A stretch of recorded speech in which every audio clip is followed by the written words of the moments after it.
what's the number one advice that I would give to new graduates and Chinese medicine students, particularly in the last year of your studies? This can also apply to any TCM student. If you're enrolled in a course and you're planning on becoming a practitioner, what would be my number one advice for you? That's what we're going to talk about in this video. You don't want to miss this. This is really, really important.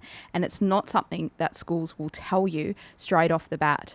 Okay, so I'm Marie Hopkinson. I'm a herbalist and an acupuncturist. Why should you listen to me? Well, I've been training students for many, many years, over 15 years in formal university level education. A lot of informal courses and things like that. I've had lots of students do work experience practical with me. I've had students that have graduated and then come and worked at my clinic. And I've been doing this for more than 20 years, 22 years, I think exactly.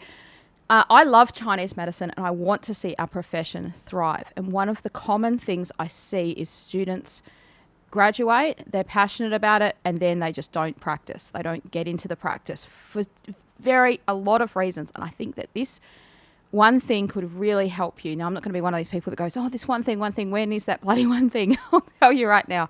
So the one thing is, and in the video, I'm going to also tell you how you go about doing this, is get as much hands-on work experience that you can get before you graduate or soon after you graduate. Now, before you graduate, it's going to be heaps easier to get in the door, and I'll give you the reasons for that in this video as well. So when you're at school, you're in a kind of a bubble, right? Like you are practicing Chinese medicine in your student clinic, but it's never going to be exactly the same as real life. And when you get out of your school, you kind of like go, okay, what will I do now? And you almost need someone to model that for you. Now, if your program, your study program has a work experience component built into it where you go on site and you do internships or things like that, that's great. It really helped me when I graduated to go to China, but it wasn't the same, and it didn't give me anything near the same experience as it did working in someone else's clinic.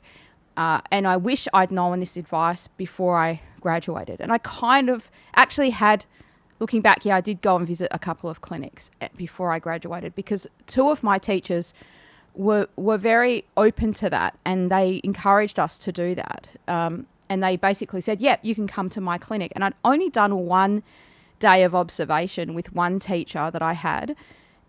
And that taught me so much, and not just taught you what you want to do, but it taught me a lot of things that I thought, I'm never going to do this, right? Now, I'm not going to say who that person is or anything like that. And it's no reflection on their practices in their results or how they do it. But it was like, you get to see how they run their business. You get to see how they do what they do for their patients. And some of that stuff wasn't necessarily a wrong thing. I just thought, that isn't for me. That's not how I'm going to do things. So what you need to do is, as soon as you are able to, right, like you've decided, I'm going to study Chinese medicine, you're enrolled in the course, and you have these gaps of time, this is a good time to do it, right? So, maybe you have a holiday time, break time, or your workload isn't as much, and you're able to dedicate one day a week, one day a month even, to go and do work experience at other practitioners' clinics. Make the opportunity for yourself. No one's going to knock on the door and make your dreams come true. No one's going to knock on the door and give you those opportunities. If your lecturers are doing that for you, that's great, fantastic, good on them. But many people don't get that opportunity handed to them or offered to them. They have to seek it out themselves. And there's nothing wrong with seeking it out for yourself. So this is me giving you permission to go and seek it out for yourself and telling you that you should do this. So what do? You try to get... this is to break it right down, is you go in and look at who are the acupuncturists in your area, or if you already know you have a specialty idea in something, like let's say you want to do fertility medicine, or you want to do pain management medicine, and you know there's a practitioner that already does that. You would seek those people out above, just the people that are around you. But if not, start with the people that are around you. If you're really shy and you don't know how to get started in doing any of this, approach some of your lecturers at your college who teach you and ask them. Now, if they're already supervising you, they're already, especially supervising you in a clinical sense, you're already seeing what they do in some way. So it's great if you can step beyond those people, because there's tons of practitioners out there that are never going to come into the university or the college. They're never going to be doing that. And you'll learn so much from just seeing how all these different things occur, how they operate. I'm not saying every practitioner is going to say, yes, oh, this will be so good. But in this video, I'm going to tell you what I would want someone to do for me and what would make it easier for me to make myself available to do this, right? So stay tuned. Buckle your seatbelt, everybody. We're going on a journey. So I've written some notes here. I don't usually do that, but instead of rambling, I'm going to read out my notes. So you want to find the practitioners first. So make a list of them and call them up or send them an email. Introduce yourself, right? So I'd say, hi, my name's Marie Hopkinson. I'm studying Chinese medicine. I'm in my 3rd year. And I really wanted to see if there was an opportunity for me to just come and do some work experience to observe your clinical practice, or possibly even to meet you first and see if that would be a good fit. See if I'd be a good fit for your practice. I make it clear that you don't have any other expectations. I'm not expecting I'm not expecting to do anything to patients or interfere with your practice at all. Make it clear that you're professional, that you're, or offer that. I wouldn't make the letter too long-winded, otherwise people won't read it. But you basically want to make it easy for them to do this. And I'll tell you some reasons why it's not easy for practitioners to do this. Because most practitioners are self-employed. And they are concerned that if the patients have a bad experience, then the patients might not come back again. So what could make a patient have a bad experience? I'm sorry, but I just jump around in these videos. I know that I do. I'm trying to stay on track. So in the letter, you basically want to make it clear that they're going to have a good experience. So you might allay some of the fears that they might have. And you might say, I'm very professional. I'd be happy to meet you or take you for a coffee beforehand, or, whatever's going to work for them, right? They might not even have time for a coffee, right? They might be so busy they don't care about that, but they might be like, yeah, I'd love to have a coffee with a local graduate. Now, chances are that the practitioners that you're contacting, somewhere in the mix of that, are going to be practices that are thinking they'd like to expand, and you might get a job out of this in the future. That's one of the reasons why you should do this. But the main reason at this point is just so that you can get the experience to see what's out there, see how things are done, and let the juices flow while you're still a student, so that when you graduate, you kind of have a better idea of what you want and how you're going to go about doing your practice. So make that letter or that email or that introductory call, even calling is fine, like whatever you feel comfortable doing, or do both of those things. If you send an email and you get no reply, give them a call, like follow up. Now, don't hound someone, but it's okay to follow up. Sometimes I send emails 2, 3, 4 times to the same person before they even answer back, if it's what's called a cold call, right? Because you might send it and they're busy. You might send it and it goes in their junk mail. You might send it and they forgot, or something like that. So the point is to sell yourself as something that's going to benefit their practice in a way, right? And it's going to be easy on them having you there. It's not going to be a burden on them having you there. So you can put some of these things we're going to go forward now in the letter if you want, in the introductory letter, or you could just handle that as it comes out, or something like that. So getting back to that thing I was saying, like what are some of the reasons why I wouldn't want to do this, or why I've been burned doing this before? Because I have had many students, I've opened my doors and let many students come in, and they've even been my students, as in I've known them from the college where I've taught, and I've kind of seen them in that environment, but then when they came into my environment, they were maybe acted a little bit differently. So one is being unprofessional. Now, what's unprofessional? It could be your attire, like your dress standard. I want to say you should wear to the work experience what you would wear in your clinic, but some people are wearing hippie sarongs and inappropriate clothes, to be honest, in their own clinics, and that's not great. So wear something that is professional. If you have a dress code at your student clinic, I wouldn't wear something that's got the logo from your school on it, but something professional, and whatever fits in the professional standard. So for an acupuncturist, for instance, you're supposed to have closed-in shoes because needles can drop down. that kind of thing. So think about that. Use your common sense. Hopefully you've got some if you've gotten this far in Chinese medicine school. Do that. Make yourself presentable. Don't have body odor or BO. Make sure you wear deodorant. Have a breath mint before you go in. Make sure your breath smells good. Like, this is important when you're going to be in front of, like, client facing, like you're going to be in front of the public and people. So that kind of stuff, right? Second one, and this is the most important thing, never speak in the consult. Okay, so let's say I'm the practitioner and I've got my patient there and you're sitting there in the corner. You should be fly on the wall. Never speak when the patient's there. That is the number one no-no. So if no one's ever told you that, if you've got a question, write it down, and then if it's appropriate, you could ask the practitioner when the patient's not there in a separate private time, as in private, as in away from other people. One of the things the practitioner is going to have to do is get the consent of the patient coming in that it's okay. Now, if you're a clinic that constantly has students there, the patient might not be bamboozled by that or worried about that. But the number one concern that the patient is going to have now is privacy, like what's this person's listening in, and they might even be taking notes. So I would, as in you, the student, might be taking notes. So I would ask the practitioner. Don't assume that you can take notes, because that could be encroaching on the patient's privacy. So you need to make sure that you check that's okay rather than assume it's okay, and never, ever, ever, ever ask questions to the patient. Now, the patient might address you, and I'm not saying you should just be silent and be weird. You could talk back to them, like as in have that conversation if they're engaging you. They might say, oh, hi, oh, where are you studying? Oh, how long have you been studying for? But be aware that you don't want to, oh, well, I was lying on my bed and one day I had this dream and a Chinese gnome came to me and told me da-da-da, and you've got this weird story that's taking up all the time. And that could be annoying for the practitioner as well. So what I'm getting at is, don't be annoying.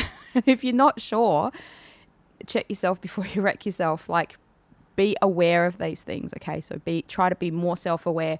And it should, even though you're not getting paid for this to be there. Many practitioners actually charge people to do these kinds of observations.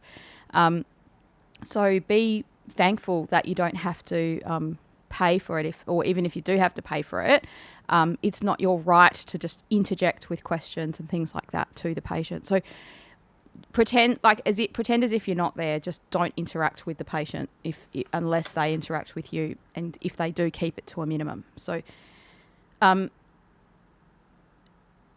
next thing that you will need to do in presenting yourself to the practitioner to get these opportunities is to show that you're of value to them. So once you do get to go the first day that they've allowed you to come into the clinic, or they've decided to meet you for a meeting, if you detect anything that's lacking that you could help with, go and help, do those things, or offer to do those things. For instance, like sweeping the floor, vacuuming the clinic, changing the towels. Don't just jump in and do stuff that you're not sure how to do it, like making up herbs, right? But if there's something you can do that would help them, you're going to show that you're providing value to them, and they're going to want to have you back in the clinic.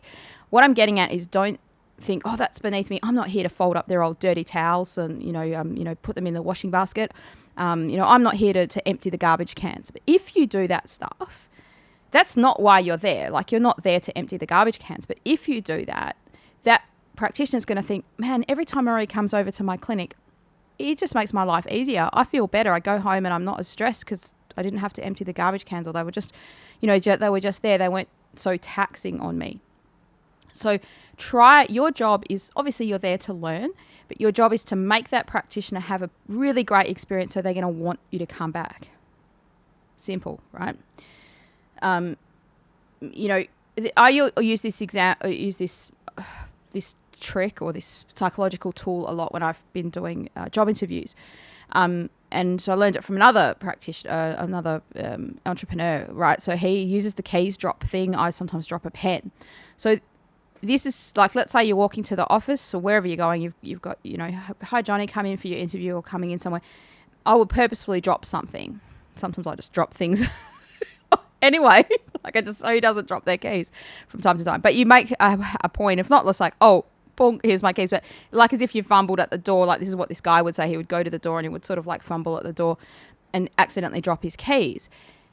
And and just wait a second for you, right? And see if the other person, the interviewee, bobs down and picks up the keys. If they're not even making a move to do that, like he would be like, I'm never going to hire this person.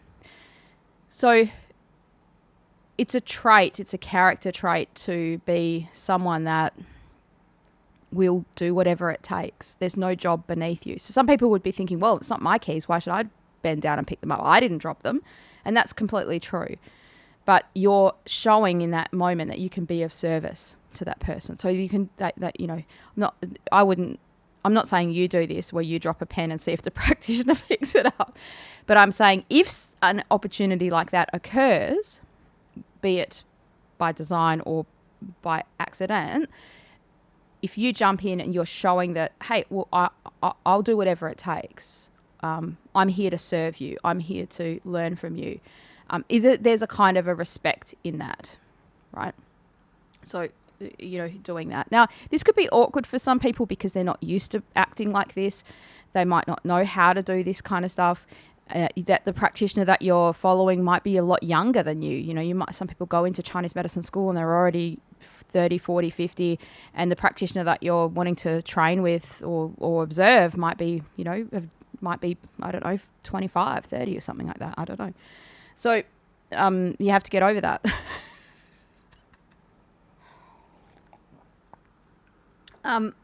So the next one is, so after we've discussed providing value, looking for those opportunities to show that you can provide value, you might need to put some of that in the letter. You don't say, I can provide heaps of value for you, but you want to make it seem as if I'm not here, I'm not expecting anything from you other than I'd love just an opportunity. And then once you get that opportunity, you show that you can provide the value. The next one is turn up on time.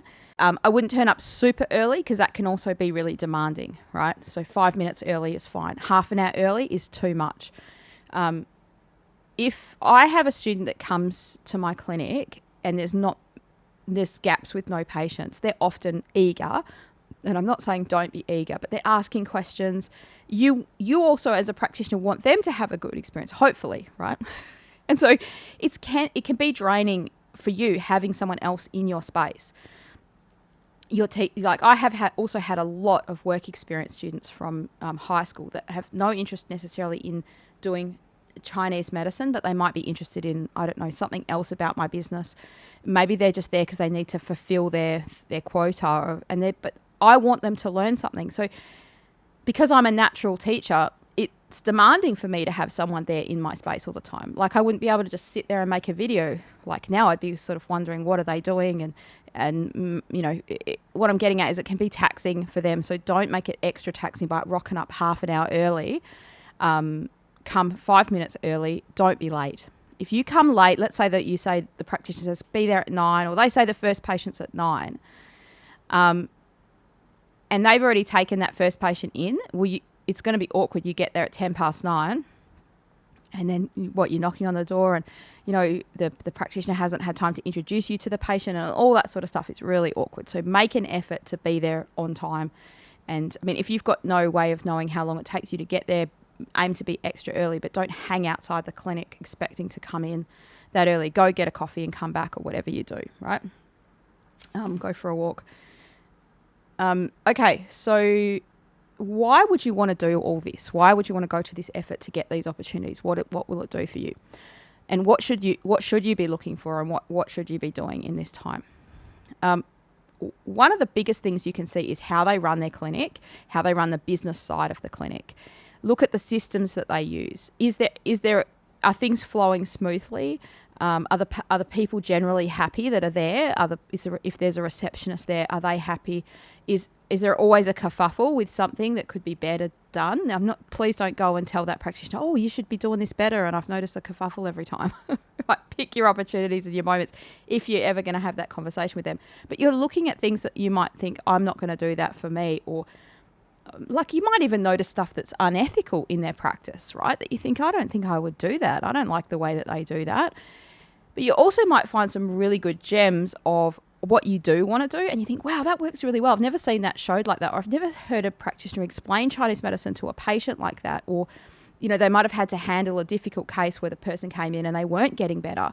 And what did they say to the patient? How did they encourage them to keep on going with the treatment or something like that? So you're going to get to see some of these things that you won't see in a student clinic, because in the student clinic, you've got the one system that they use. So if you go to multiple practitioner places, you might see people that use paper diaries, people that use electronic booking systems, people that have a hefty waiting room full of people, and some people that just, some practitioners that are seeing lots of patients at once, and how do they manage that multi-bed practice? And that's the next one I want to get at, because in most student clinics, they don't run a multi-bed practice, as in each student doesn't look after 2 patients at once, because it would be a nightmare for the supervisor. As someone who's been a supervisor for many years, it's hard enough me having, once I had 9 students all seeing their own patients at once. So every hour there could be 7 to 9 patients.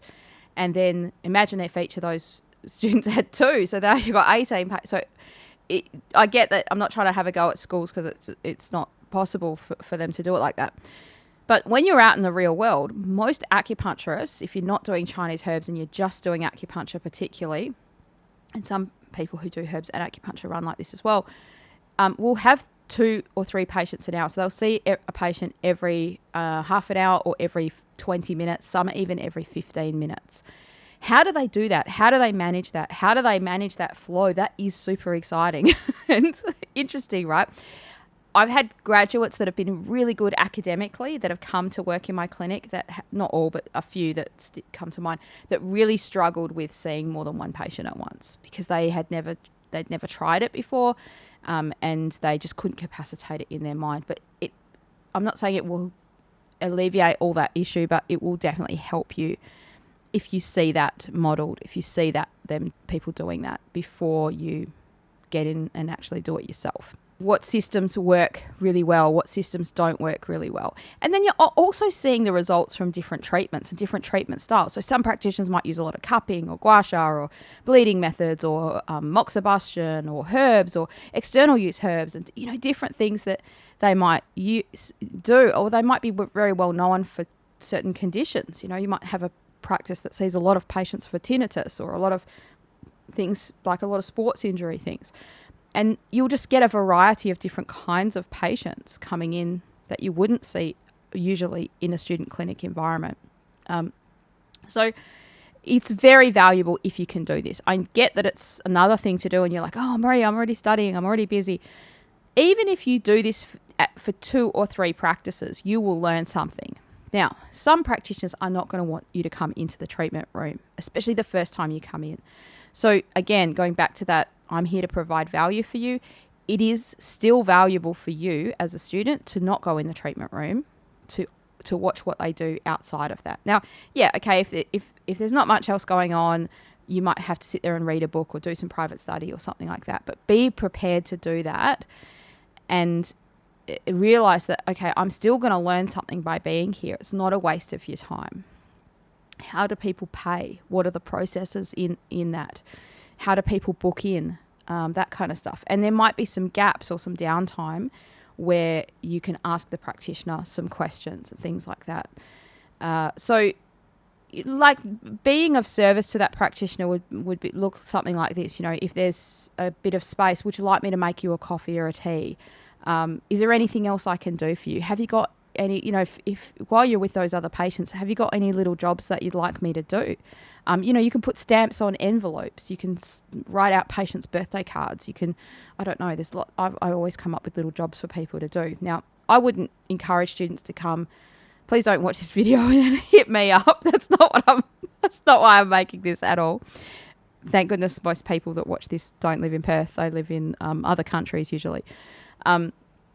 But I wouldn't solicit students to come to my place with the intention that they can't see any patients. They can't be in the treatment room. But I have to give the patients the choice, and I can't coerce them or make them feel bad if they're like the patients, if they're not going to agree to that. And I also may have some patients that are a little uncomfortable, and I can already tell that. So I'm speaking from experience because this has happened. So like some patients don't mind at all. So there's been times where I've had students and I've said, look, I'm really sorry, but I'm just not even going to ask this patient because, I know they've been going through something, or they're very concerned about privacy and they just don't want anyone else to know, even, even if you say that this is confidential and whatever, but, it might perturb the patients to look around and see that person is writing notes. It would make me uncomfortable if I was a patient going to another person's clinic and 2 people are writing notes on me if it wasn't a student clinic. So if I know I'm coming there in a student clinic. Now, in the student clinics, is either the patients don't pay any money or they pay a very low cost. And they know up front, the patients know I'm coming into a student environment. So I'm a part of lots of student type of clinic things where they're practitioners, but we're all learning, where my teacher will ask the questions, feel the pulse, and then the patients go and we feel their pulse and you're all writing notes, but the patients know that's what they're coming in for. That's not the regular everyday sort of clinic. Now, some practices, GP practices, do this a lot where they'll say, we are a teaching clinic. Please tell your practitioner if you don't want a student to observe your consultation. So they're assuming that in every consultation, a student's going to be observing there. And I think this is something that the Chinese medicine profession definitely needs to get better at, is providing these opportunities and being more known for that, and for that not to be weird. Oh, wow, there's 2 people here or there's a student here. Now, some practitioners won't care about some of this stuff that I've said. They'll think that it's better. They feel like, oh, students are following me, students are coming in. That makes them look good to their patients, and they might love that. So you might be providing them with a bit of added value just in that. So in general, I think most practitioners want the profession to succeed. I don't think they're going to say no to someone asking, can I come, just as a one-off thing, right? Don't say, can I come for the next 6 weeks? So just ask, can I come once, and see how that goes after that opportunity, after that thing. Especially if you've presented yourself well and the practitioner's like, yeah, this person wasn't, that wasn't a burden on me. They've made my day better. Yeah, I'd love to have you come back in again. Getting back to the taxing thing about asking the questions, just be aware that you don't chew that practitioner's ear off. Now, this is probably partly my fault just as much as it is from the students, and I don't want my students watching this to think, oh no, that was me. So I don't want my students watching this and thinking, oh, that was me, because it's more me. I can't help myself but talk. So our students come in and they're like, what about this? And I'm like, oh, let me give you a whole lesson on this. Let me tell you all about dampness. Let me tell you all about this. So I will talk and talk and talk. And then I realize at the end of the day, oh, I've been talking all day. My voice is a bit rough because I've been talking all day, right? And I wouldn't normally do the talking with the patients and talk to the students, make a couple of videos, whatever you've done. Right? So it's not just talking, wearing their voice out. It's talking sort of, mentally taxing you or, draining you potentially. So try to be aware. Okay, I hope this video has been useful and helpful to you. This is definitely the number one thing that I think as a student or a new graduate, you're going to benefit from this. Now, it is easier for you to ask for these opportunities as a student than as a graduate. Why? Because when you've graduated, there's this sort of I don't know, thing of like, well, you've graduated, now you should know what to do. You've graduated now. Why? That's a bit weird. Why especially if you've been doing Chinese medicine for a while, like a year even is a while when you've graduated. And then you call up a practice and you say, can I do some work experience? It seems like, oh, well, what's wrong with that person? They might, there could be a little bit of that. Or are they trying to steal my secret sauce? Like, are they trying to get my ideas, steal my ideas?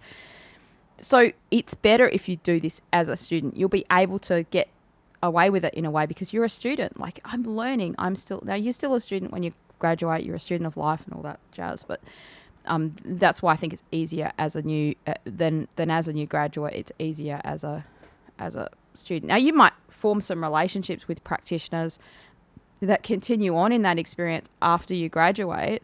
That you might decide to keep going, or they could transform into opportunities for future work for you. And that would be great. So you would then know, okay, I know other practitioners. Now, why is this important other than just learning these things I've said, like looking at different people's systems, looking at how they run their business, looking at the types of treatments they do? Like, that's all interesting and that's all good and it's valuable. But there's another thing that's also really valuable is networking. Getting to know other practitioners in your area, because they can refer patients to you in the future, right? So let's say you meet 2 or 3 different practitioners. One's a fertility clinic, one's someone else, one's something else. Well, they might be going away and you might get some locum work out of it.